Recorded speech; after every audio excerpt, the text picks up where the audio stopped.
Son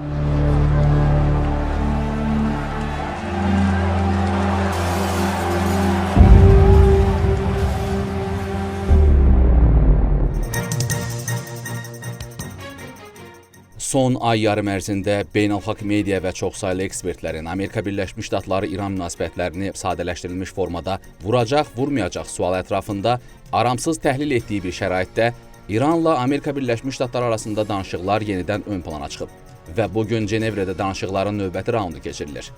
Bu, o deməkdir ki, hazırki Amerika Birləşmiş Ştatları-İran qarşıdurması heç də sadə sxemlərə sığan bir gərginlik deyil və bu tənlikdə bir çox qlobal və regional dəyişənlər önəmli təsirə malikdir. Amma orası da var ki, bu dəfə müzakirələrə qayıdış əvvəlki mərhələlərə bənzəmir. Bugün danışıqlar Amerika Birləşmiş Ştatları hərbi qüvvələrinin Fars körfəzi regionunda durmadan artırılması, ötən il İsrail ilə İran arasında baş vermiş müharibənin xatirəsi, Tehran rejimini sarsıdan qanlı daxili etirazlar və İsrailin baş naziri Benyamin Netanyahunun Vaşinqtona təcili səfəri fonunda aparılır. Yəni artıq söhbət sadəcə uranı zənginləşdirmə səviyyəsi və ya sentrifuqaların sayı ilə məhdudlaşmayan bölgədə güc balansı və Trump administrasiyasının müharibə və razılaşma arasında tərəddüd edən hesablamaları ilə bağlı olan bir danışıqlar səhnəsindən gedir. Bu kontekstdə İran tərəfinin açıqlamaları diqqətlə ölçülüb biçilmiş təsiri bağışlayır. İranın Xarici İşlər naziri Abbas Əraqçi 10 gün əvvəl Məskətdə keçirilən danışıqları dırnaqarası yaxşı başlanğıc kimi qiymətləndirib və vurğulayıb ki, aparılan müzakirələr yalnız nüvə məsələsinə aiddir.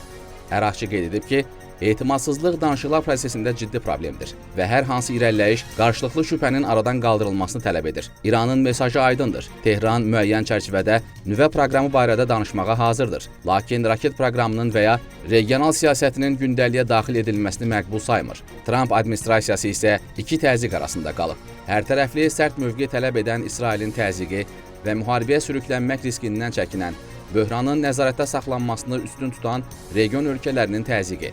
Bu vəziyyətdə Vaşinqton yekun mövqeyini formalaşdırmaqda çox da qətiyyətli görünmür. Prezident Trump bildirib ki, İran pis bir razılaşma əldə etmək istəyir və xəbərdarlıq edib ki, yaxşı razılaşma əldə olunmasa, nəticələr çox ağır olacaq. O, Ağ Evdə Netanyahu ilə görüşdən sonra İranla danışıqların davam etdirilməsində israrlı olduğunu açıqlayıb. Daha əvvəl isə nüvə silahı yox, ballistik raket yox, nəticəsinə nail olmaq istədiyini vurğulayıb. Dövlət katibi Marco Rubio da yaxşı bir razılaşmanın yalnız nüvə məsələsi ilə məhdudlaşmamalı, həm də raketləri və bölgədə silahlı qruplara dəstəyi əhatə etməli olduğunu bildirib. Bu ziddiyyət, yəni bir tərəfdən məhdud nüvə razılaşmasına işarə edən, digər tərəfdən isə geniş razılaşma tələb edən ritorika Trump administrasiyasının çəkindirmə ilə diplomatiyanı birləşdirmək cəhdindəki dilemmanı əks etdirir. Son günlər Vaşinqton bölgəyə yeni aviadaşıyıcı və əlavə hərbi qüvvələr göndərib. Trump isə növbəti dəfə güc tətbiqi ilə hədələyib. Bununla belə Omanın vasitəçiliyi ilə yüksək səviyyəli nümayəndə heyətinin iştirak etdiyi danışıqlar prosesinə icazə verilməsi anlaşma variantının hələ də ciddi şəkildə masada olduğunu göstərir. İran hakimiyyəti davam edən sanksiyaların iqtisadiyyata dağıdıcı təzyiq göstərdiyini və ictimai etirazları alovlandırdığını yaxşı anlayır. Buna görə də o, sanksiyaların ləğvi müqabilində müəyyən məhdudiyyətləri qəbul etməyə hazır olan rasional tərəf kimi görünməyə çalışır. Lakin həm də zənginləşdirmə hüququnda israr edir. Türkiyənin Xarici İşlər naziri Hakan Fidan qeyd edib ki, müsbət məqam budur ki, Amerikalılar İranın müəyyən çərçivədə uranı zənginləşdirməsinə dözümlü görünürlər. Lakin o həm də bütün məsələlərin eyni vaxtda həllində israrın bölgədə yeni müharibəyə səbəb ola biləcəyi barədə xəbərdarlıq edib. Dünən İran Xarici İşlər Nazirliyinin sözçüsü İsmail Bəğai də ölkəsinin nüvə dosyası ilə bağlı Amerika Birləşmiş Ştatlarının mövqeyinin daha realist olmağa başladığını bildirib. Eyni gündə Xarici İşlər Nazirinin müavini Məcid Təxtrəvançı BBC-yə müsahibəsində sanksiyaların ləğvi müqabilində İranın öz nüvə proqramını məhdudlaşdırmağa hazır olduğunu bəyan edib. Daha əvvəl İran Atom Enerjisi Təşkilatının sədri Məhəmməd İslami sanksiyaların ləğvi qarşılığında İranın 60% zənginləşdirdiyi uran ehtiyatını seyrəldə biləcəyini söyləyib. Bu tipli açıqlamalarla rəsmi Tehran danışıqlarda çeviklik göstərməyə hazır olduğunun mesajını verib. İsrail faktoru isə bu tənlikdə ən gərgin element olaraq qalır. Netanyahunun Vaşinqtona tələsik səfəri protokol aktı deyil, siyasi mesaj idi.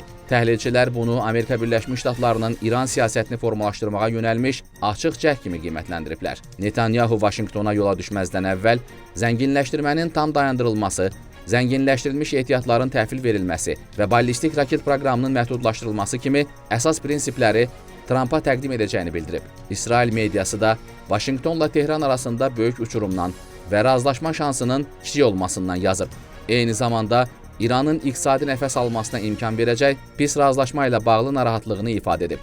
İran da öz növbəsində Təl-Əvivi tənqid etməkdən çəkinməyib. İranın Ali Milli Təhlükəsizlik Şurasının katibi Əli Larijani İsrailin dırnaqarası pozucu rolunu tənqid edərək Amerikalıları Netanyahunun danışıqlar çərçivəsini diktə etməsinə imkan verməməyə çağırıb. Bu qarşılıqlı ittihamlar İsrailin təzyiqinin Vaşinqtonu daha sərt şərtlərə yönəldəcəyi və ya danışıqlar nəticəsiz qaldığı təqdirdə güc tətbiqinə sövq edəcəyi ilə bağlı İranın narahatlığını əks etdirir. Əsas sual budur. Yaxşı razılaşma nədir? Tehran üçün bu, sanksiyaların ləğvi və müəyyən beynəlxalq nəzarət altında məhdud zənginləşdirmənin davamıdır.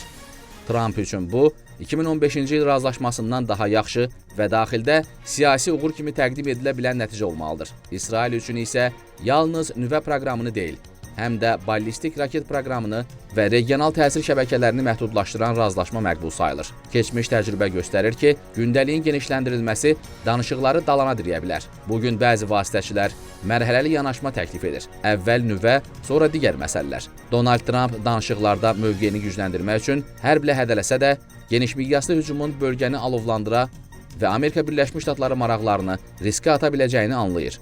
İran rejimi də həssas mərhələdən keçir. İqtisadi çətinliklər fonunda başlanan etirazlar daxili zəifliyi üzə çıxarıb. Sanksiyalar isə iqtisadiyyatı boğmağa davam edir. Tehran əsas çəkindirmə alətlərinə toxunmadan məruz qaldığı təcridi sındıracaq razılaşma axtarır. Hələlik səhnədə yaxında olan həllin əlamətləri görünmür. Uçurumlar qalır. Mesajlar açıq dialoqla təhdid tonları arasında dəyişir. Bununla belə mövcud gərgin atmosferdə danışıqların davam etməsi onu göstərir ki, müharibə hazırda üstün seçim deyil.